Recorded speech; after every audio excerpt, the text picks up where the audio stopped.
Beralih ke informasi lainnya, pemirsa, beberapa hari terakhir ramai diperbincangkan pernyataan Wakil Ketua DPR RI, Cucun Syamsurizal, yang menilai program makan bergizi gratis tidak memerlukan ahli gizi. Pernyataan ini memicu polemik usai videonya viral di media sosial.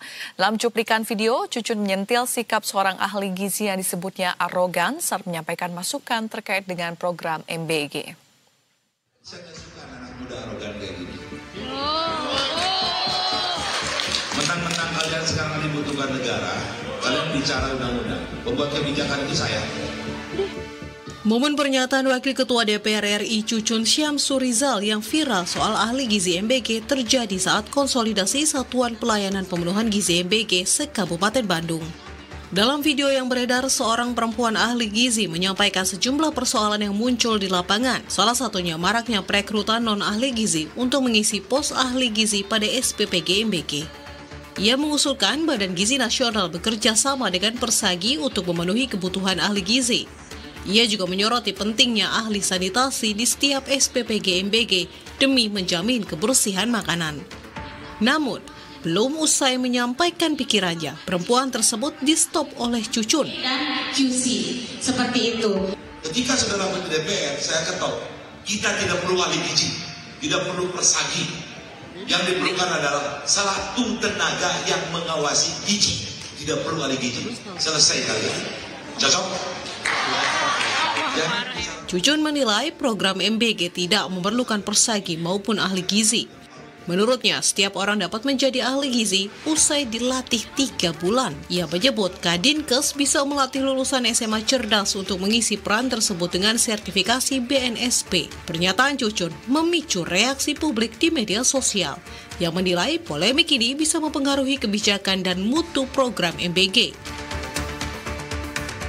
Buntut polemik tersebut, Cucun menyampaikan permohonan maaf secara tertulis melalui akun sosial media pribadinya. Ia menegaskan dirinya tak bermaksud menyinggung profesi ahli gizi. Pernyataannya saat itu dimaksudkan untuk meluruskan pembahasan soal usulan mengganti istilah ahli gizi dalam proses rekrutmen petugas SPPG.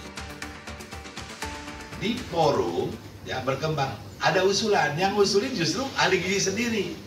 Mereka nggak mau ada embel-embel, kalau nanti mau mengubah istilah tidak lagi, tapi kan itu nggak mungkin, udah di Perpres.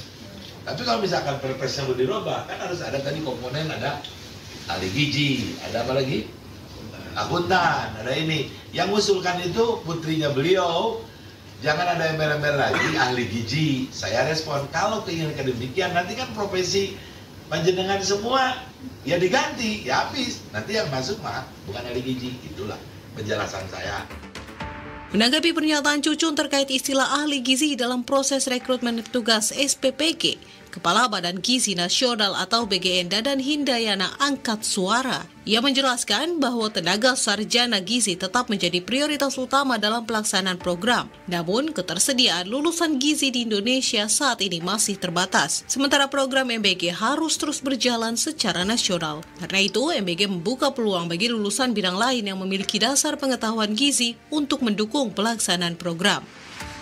Oleh sebab itu, di setiap SPPG harus ada orang yang paham tentang gizi. Nah, prioritas pertama di tahap awal adalah sarjana gizi. Ya, tapi kita ketahui bahwa produksi sarjana gizi itu terbatas. Sementara program ini terus berjalan. Jadi ketika terjadi kelangkaan sarjana gizi, Badan Gizi harus mencari jalan keluar. Oleh sebab itu kita sekarang perluas orang yang menangani gizi itu dengan lulusan-lulusan yang berkorelasi dengan pengetahuan gizi. Contohnya kesehatan masyarakat, itu ada pasti pelajaran gizi di dalamnya. Teknologi pangan, itu pasti ada pengetahuan gizi di dalamnya. Lebih lanjut, Dadan menyebut BGN telah menerbitkan surat edaran yang memberikan kesempatan bagi lulusan dari berbagai disiplin ilmu terkait untuk terlibat. Ia menegaskan SPPG tidak akan berjalan tanpa talenta-talenta yang memahami terkait gizi. Tim Liputan, Berita 1.